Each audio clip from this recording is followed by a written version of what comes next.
Welcome everybody to the new update, version 0.50. A bunch of updates here. First off, if you notice, I've changed how the guides here on the bottom right look like. Some people were complaining that, in some low resolution monitors, they can't actually see what the keys are. Hopefully now you can actually see it much clearer now. And so that's one improvement. Obviously, if you remember, you can hide it by hitting tab, and you can hide that menu. There's some requests from a few people asking to be able to click objects from the prop menu. So if you hit 1 or 2 or 3, which you select the categories, you traditionally can just type the numbers here, or you hit Q and E. Now you can actually use your mouse to select. So you can actually click on Q and E here using a mouse, or you can even click on this. Let's say, for instance, here hitting 3, you can just use your mouse to click on that, and then you have your object. So that has been added as well. So hopefully you guys like that. The next enhancement is how you select object. So because of the way the system is built, where if you drop an object on, let's say if you drop a wall on the ground, and if I click anywhere in the wall to pick it up, it basically moves the object to where your reticle, the cross basically, is pointing at. And that basically made the object jump to that location, which is really jarring and unnerving to people who are using this tool. So now I've changed how that works here. And now if you now what happens is when you click on it, it basically moves you to the origin point on the wall. So the wall doesn't move, just you move to the wall. So now you can actually move it.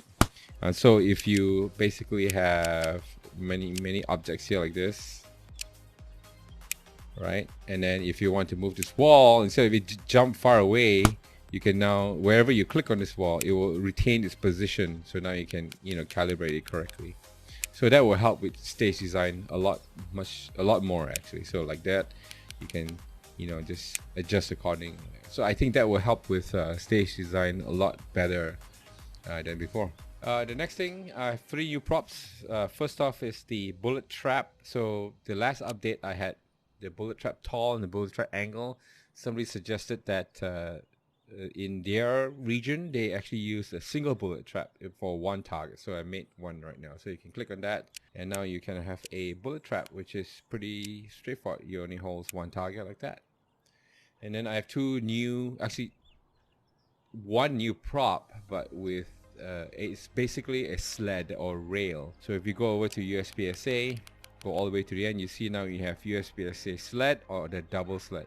So a single sled basically has one target on this, and you can just maybe if you drop in a popper, and if you set the activation and you connect it, and if you go to simulation mode, if you shoot at it, you have one target moving down, right? So now you have the single sled, you have the double sled with 2 targets. So for both USPSA, and if you go over to IPSC, go all the way to the end, you see the IPSC single sled and IPSC double sled. There you go. So now you can activation mode, connect all of it like that. And if you go over to simulation mode, you just shoot it, and everything starts to move. I'm not doing very well, but there we go. So there you go. So a few new props here. The sled prop, which is pretty cool. Thanks to Bobby for suggesting and showing me the design. And if you have any new prop suggestions, please send it to me. You can go over to the feedback, go escape, hit feedback, and provide feedback here, and provide any improvements, suggestions, bugs that you found. Send it over to me so that I can fix it and get it included in the tool.